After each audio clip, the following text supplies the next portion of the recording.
Hi అండి. Welcome to our channel Telugu audio FM. నా చేతగాను ఉండగా కథ 10వ భాగాన్ని ఇప్పుడు మనం వినేద్దాం. ఈ కథను రచించిన వారు గౌతమి గారు. ఇక మనం కథలోకి వెళ్తే, వద్దు, మా బావని ఏం చెయ్యొద్దు అని అంటూ సిద్ధు కాళ్ళు పట్టుకుంటుంది మైథిలి. నువ్వు చెప్పినట్టే చేస్తాను, ఇంకెప్పుడు కార్తీక్ నేను నా జీవితంలోకి రానివ్వను అని అంటూ మైథిలి బ్రతిమలాడుతూ ఉంటుంది. నాకు నీ మీద నమ్మకం లేదే. నీకు ఇంకొకటి చెప్పనా, నీ బావని యాక్సిడెంట్ చేయించాను నేను. నమ్మడం లేదు కదా నువ్వు, కావాలంటే చూడు అని అంటూ కార్తీక్ బైకు నుండి పడిపోయిన దృశ్యం ఫోన్లో చూపిస్తాడు. అది చూసిన మైథిలి గుండె పగిలిపోతుంది. నిలువెల్లా వణికిపోతూ మా బావకేమైంది అని అంటూ కాలర్ పట్టుకుని అడుగుతూ ఉంటుంది ఏడుస్తూ సిద్ధుని. భయపడకు, కార్తీక్ని నేనేం చేయలేదు. వాడు బ్రతుకుంటేనే కదే నువ్వు నా మాట వినేది. నువ్వు ఎక్స్ట్రాలు చేసావనుకో పైకి పోతాడు. జస్ట్ చిన్న చిన్న దెబ్బలు తగిలాయి, హైదరాబాద్కి సేఫ్గా వెళ్ళిపోయాళ్లే అని అంటాడు సిద్ధు. నిజమేనా? నువ్వు నిజమే చెప్తున్నావు కదా సిద్ధు. ఒక్కసారి మా బావ ఫోటో చూపించు, వాడు నిజంగానే బాగున్నాడు కదా అని కంగారు పడుతూ అడుగుతూ ఉంటుంది. బాగానే ఉన్నాడు, ఫోన్ చేస్తా ఆగు అని చెప్పి సిద్ధు ఫోన్ చేస్తాడు తన మనిషికి. ఒక్కసారి కార్తీక్ ఎలా ఉన్నాడో వీడియో తీసి చూపించు అని అంటాడు. కార్తీక్ గాయాలతో బెడ్ మీద కూర్చుని ఉంటాడు. అది చూసిన మైథిలి గుండె తరుక్కుపోతూ ఉంటుంది. ఇప్పుడు అర్థమైందనుకుంటా నా కెపాసిటీ ఏంటో. నువ్వు కార్తీక్ మనసును విరిచేలా ప్రవర్తించాలి. వాడిని పంపించేయి, లేదంటే ఏం చేస్తానో నీకు ఈ పాటికే అర్థమై ఉంటుందిలే అని అక్కడి నుండి వెళ్ళిపోతాడు సిద్ధు. ఇక వెళ్ళిపోతూ ప్రిన్సిపల్ని బెదిరిస్తూ, ఇక్కడ జరిగింది ఎవరికైనా చెప్పారనుకోండి మీ ఫ్యామిలీస్ అందరూ చచ్చిపోతారని చెప్పి అక్కడి నుండి వెళ్ళిపోతాడు. ఇక మైథిలి ఫ్రెండ్స్ వచ్చి ఓదారుస్తూ ఉంటారు, హాస్పిటల్కి తీసుకెళ్తారు. కొన్ని రోజుల తర్వాత కార్తీక్ గాయాలు తగ్గిన తర్వాత మైథిలి చూడడానికి వెళ్తాడు. మైథిలి కోసం పార్కులో వెయిట్ చేస్తూ ఉంటాడు. సిద్ధుకు భయపడి మైథిలి ఎలా అయినా సరే కార్తీక్కి నా మీద అసహ్యం కలిగేలా ప్రవర్తించి ఇక్కడి నుంచి పంపించేయాలి అని మనసులో దృఢంగా అనుకుంటుంది. కార్తీక్ని చూడగానే ఎంతో ఆనందంతో సంతోషంతో పరిగెత్తుకుంటూ వెళ్ళాలనిపించింది. కానీ మౌనంగానే అలానే నడుచుకుంటూ కార్తీక్ దగ్గరికి వెళ్తుంది మైథిలి. మైథిలి అని ప్రేమగా కార్తీక్ మైథిలిని పలకరిస్తాడు. కార్తీక్ దెబ్బలు చూసి మనసులో బాధపడుతూ, ఎలా ఉంది బావా ఇప్పుడు నీకు అని అడుగుతుంది మైథిలి కన్నీళ్లు పెట్టుకుంటూ. నాకు దెబ్బలు తగిలాయని నేను చెప్పలేదు కదా, నీకెలా తెలిసింది అని అడుగుతాడు కార్తీక్ ఆశ్చర్యపోతూ. అది అమ్మమ్మ నాకు చెప్పిందిలే అని తడబడుతూ అబద్ధం చెప్తుంది మైథిలి. మైథిలి, నేను చెప్పింది ఏం ఆలోచించావు? అది నేనంటే నీకు ఇష్టమా లేదా అని అడుగుతాడు కార్తీక్ ప్రేమగా మైథిలి కళ్ళల్లోకి చూస్తూ. బావా, నీకు ఒక విషయం చెప్పాలి, చాలా రోజుల నుంచి చెప్పాలనుకుంటున్నాను.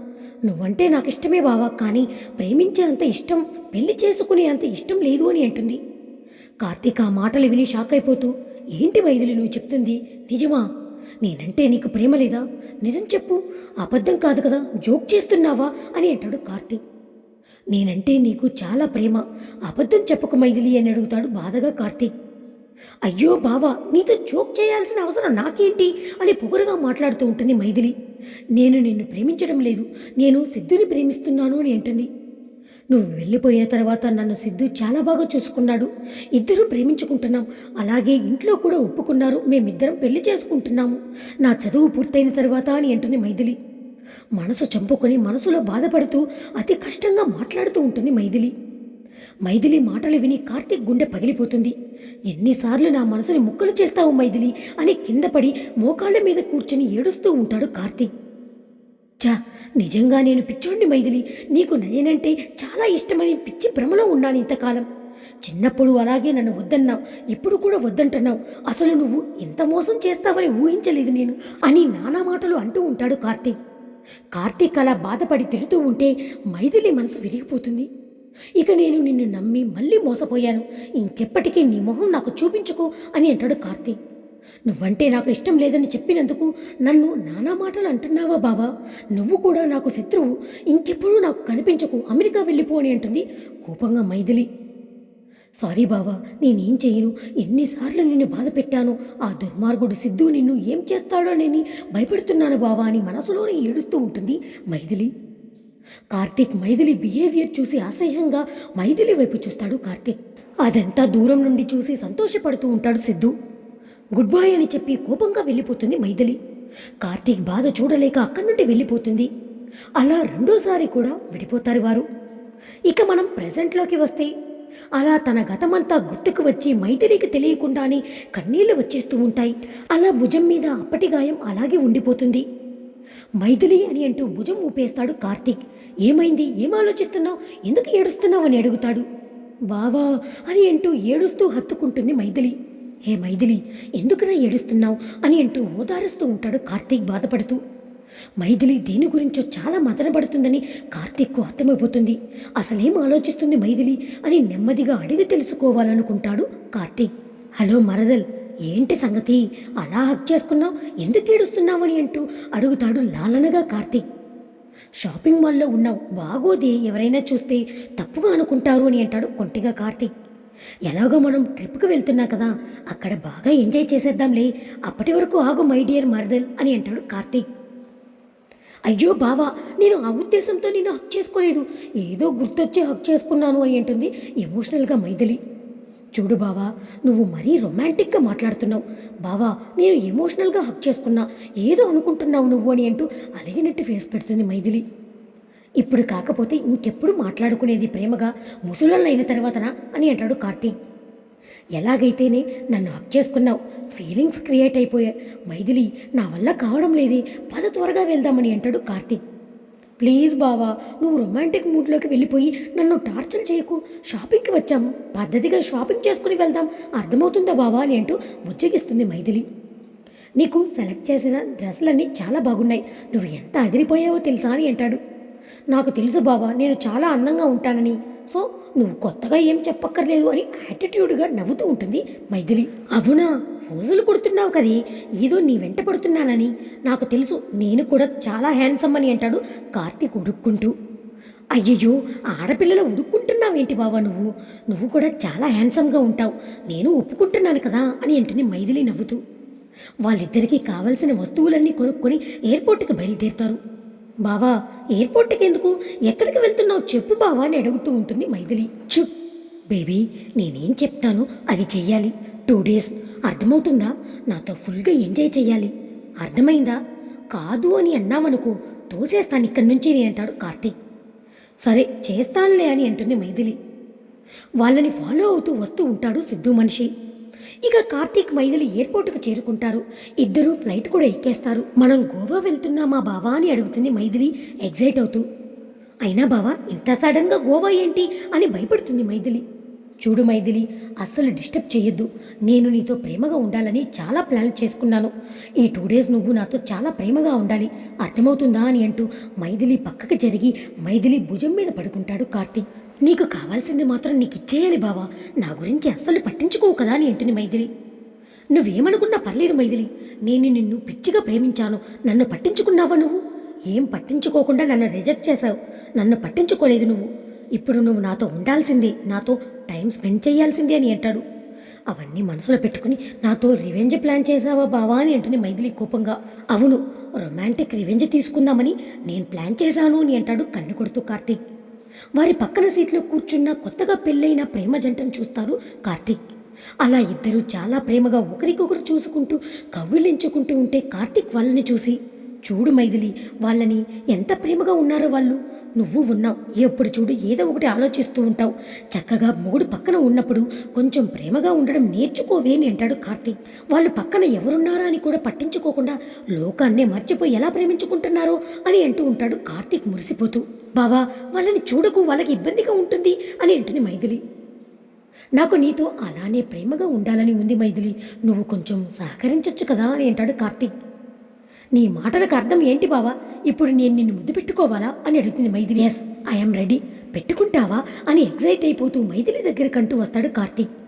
ఓయ్ తగ్గు బావా తగ్గు, ఎవరైనా చూస్తే సిగ్గుగా ఉంటుంది బావా, తప్పు, అలా చేయకూడదు అని అంటుంది మైథిలి. ఎందుకే పెట్టుకుంటానని ఆశ కలిగించావు, నన్నిప్పుడు ముద్దు పెట్టుకుంటావా లేదా అని కొంటిగా అడుగుతూ ఉంటాడు కార్తీక్.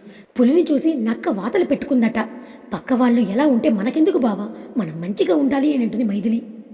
ఈ సామెత ఇక్కడ వర్తించదు రాక్షసి, నువ్వు మరీ ఓవర్ యాక్షన్ చేయకు, రొమాన్స్ లేని కాపురం ఉప్పు లేని కూర లాంటిది, టేస్ట్ ఉండదు అని అంటాడు. ఉప్పు ఎక్కువ తినకూడదు బావా, ఆరోగ్యం మంచిది కాదు, ఎప్పుడు ఎలా ఉండాలో అలాగే ఉండాలి అని అంటుంది మైథిలి. ఏదో ఒకటి చెప్పి తప్పించుకుంటున్నావే, చెప్తా నీ పని గోవాలో నా చేతికి దొరక్కపోతావా అని అంటాడు కార్తీక్. అయినా ఇంట్లో అమ్మమ్మ కార్యం ఏర్పాటు చేసేది కదా చక్కగా పద్ధతిగా అని అంటుంది మైథిలి. అంటే ఏంటి? ముహూర్తానికి చేసుకోవాలని రూల్ ఏమైనా ఉందా? మనకి నచ్చినట్టు మనమిద్దరికి ఇష్టమైతే ఎప్పుడైనా చేసుకోవచ్చు కదా అని అంటాడు కార్తీక్. దేనికైనా సమయం, సందర్భం, పెద్దవాళ్ళ ఆశీస్సులు అన్నీ ఉండాలి బావా అని అంటుంది. అంటే ట్రిప్ వేస్ట్ అన్నమాట. నేనేదో ప్లాన్ చేస్తే నువ్వేమో చెడగొడుతున్నావు కది అని అంటాడు కార్తీక్. అదేం లేదు బావా, నేను జనరల్గా చెప్తున్నాను అంతే అని అంటుంది మైథిలి అమాయకంగా. నిజం చెప్పాలంటే ట్రిప్కి తీసుకెళ్తుంది ప్రశాంతంగా ఉండడానికి. నీ మనసంతా హాయిగా ఉండాలని ఎన్నో బాధలు పడ్డాం చాలా రోజుల నుండి. సరదాగా నీతో గడపాలని మాత్రమే అని అంటాడు కార్తీక్. నువ్వు సో స్వీట్ బావా, నా కోసం బాగా ఆలోచిస్తున్నావు, సో క్యూట్ అని అంటుంది మైథిలి నవ్వుతూ. నువ్వు ఎప్పుడు ఇలానే నవ్వుతూ సంతోషంగా ఉన్నావనుకో, నేను హ్యాపీగా ఉంటాను మరదలు అని అంటాడు కార్తీక్. నా పక్కన కూర్చున్న జంట కొంచెం ఓవర్ చేస్తున్నారు మైథిలి, తట్టుకోలేకపోతున్నాను. నువ్వేమో పద్ధతి అని అంటున్నావు, నన్ను చంపుతున్నావే అని అంటాడు కార్తీక్. వాళ్ళని పట్టించుకోకు బావా అని అంటుంది మైథిలి. రాక్షసి అని అంటూ ఐప్యాడ్లో సాంగ్స్ వింటూ ఉంటాడు కార్తీక్. మైథిలి ముసిముసిగా తనలో తానే నవ్వుకుంటూ ఉంటుంది. మైథిలి అని అంటూ మైథిలిని పిలుస్తాడు కార్తీక్. ఏంటి బావా మళ్ళీ అని అంటుంది మైథిలి. ఏం చూస్తున్నావే నువ్వు, అంత విసుక్కుంటున్నావే అని అంటాడు కార్తీక్. నేను యూట్యూబ్లో క్లాసెస్ వింటున్నాను బావా, నెక్స్ట్ మండే వెళ్ళిన తర్వాత స్టూడెంట్కి చెప్పాలి కదా, టైం వేస్ట్ చేసుకోవడం ఎందుకు అని అంటుంది మైథిలి. అమ్మ మహాతల్లి, మనం ఎక్కడికి వెళ్తున్నాం, నువ్వేం చేస్తున్నావు, అసలు సెన్స్ ఉందా నీకు అని అంటాడు కార్తీక్. ఫుల్ రొమాంటిక్ జోష్లో ఉండే ఏ సాంగ్సో విని హ్యాపీగా మొగుడి చేయి పట్టుకోవాలి కానీ అని అంటాడు కార్తీక్. నీ చెయ్యే కదా బావ పట్టుకోవాల్సింది, సర్లే బావా అని పట్టుకుంటుంది మైథిలి. ఏదో నేను పట్టుకోమన్నానని కాదే, నీకు నువ్వే ప్రేమగా పట్టుకోవాలి. అసలు ఇంత ముద్దు రకం ఎలా పుట్టావే నువ్వు అని అంటాడు కార్తీక్. అసలు మనం గోవా ఎందుకు వెళ్తున్నామో తెలుసా అని అంటాడు కార్తీక్. తెలియదు బావా, నువ్వు చెప్పావని వస్తున్నాను. నీతో టైం స్పెండ్ చేయమన్నావు కదా అని పక్కనే ఉన్నాను కదా, టైం స్పెండ్ చేస్తున్నాను కదా అని అంటుంది మైథిలి. పక్కన దిష్టిబొమ్మలా కూర్చోవడం కాదు, కబుర్లు చెప్పాలి, ప్రేమగా టచ్ చెయ్యాలి అని అంటాడు కార్తీక్. బావా నన్ను చంపుతున్నావురా, మరి నువ్వు క్లాసు మధ్యలో ఉండిపోయింది, నన్ను చదువుకోనివ్వు, అంతా మన పక్కన వాళ్ళ వల్ల వచ్చింది అని పక్కన కూర్చున్న వాళ్ళని పిలిచి మైథిలి కొంచెం పద్ధతిగా ఉండండి, మాకు డిస్టర్బెన్స్గా ఉంది అని అంటుంది. ఒసే రాక్షసి, పాపమే, ప్రేమ జంట ప్రేమగా ఉంటే డిస్టర్బ్ చేస్తున్నావు, ఎంత నీలో శాడిజం ఉంది అని అంటాడు కార్తీక్. వాళ్ళు వైలెంట్గా రియాక్ట్ అవుతూ it's none of your business అని చెప్పి వాళ్ళు అక్కడి నుండి వెనుక సీట్లోకి వెళ్ళిపోతారు. వాళ్ళు అలా రియాక్ట్ అయ్యేసరికి కార్తీక్ నవ్వుతూ ఉంటాడు మైథిలి వైపు చూసి. బాగా తీరిందా నీకు అని అంటాడు మైథిలిని ఏడిపిస్తూ కార్తీక్. వాళ్ళేంటి బావా పద్ధతి పాడు లేకుండా అలా బిహేవ్ చేస్తున్నారు అని అంటుంది మైథిలి చిన్నబుచ్చుకొని. వాళ్ళలా రియాక్ట్ అవ్వడంలో తప్పేమీ లేదు, ఇక్కడ ఎవరూ రియాక్ట్ అవ్వలేదు, నీకెందుకే అని అంటాడు కార్తీక్. ఛీ, జనాలు రోజు రోజుకి పాడైపోతున్నారు అని అంటుంది మైథిలి. నీ ఏజ్ ఏమో 23, నీ ఆలోచన ఏమో 60s.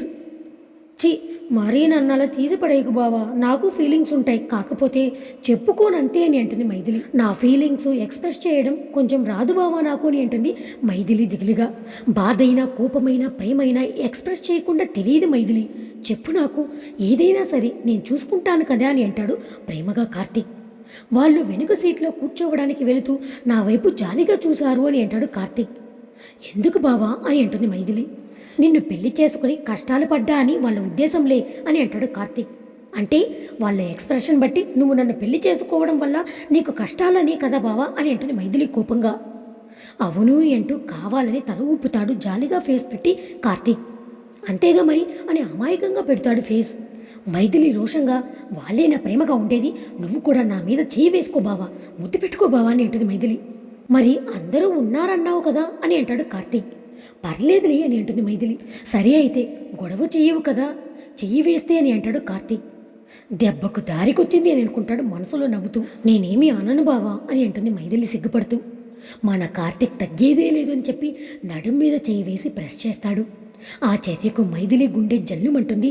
షాక్ అవుతూ కళ్ళు పెద్దవి చేసి కార్తీక్ వైపు చూస్తూ ఉంటుంది. కార్తీక్ మైథిలి వైపు ఓరగా చూస్తూ కన్ను కొడతాడు. తర్వాత ఏం జరుగుతుందో మనం నెక్స్ట్ పార్ట్లో తెలుసుకుందాం.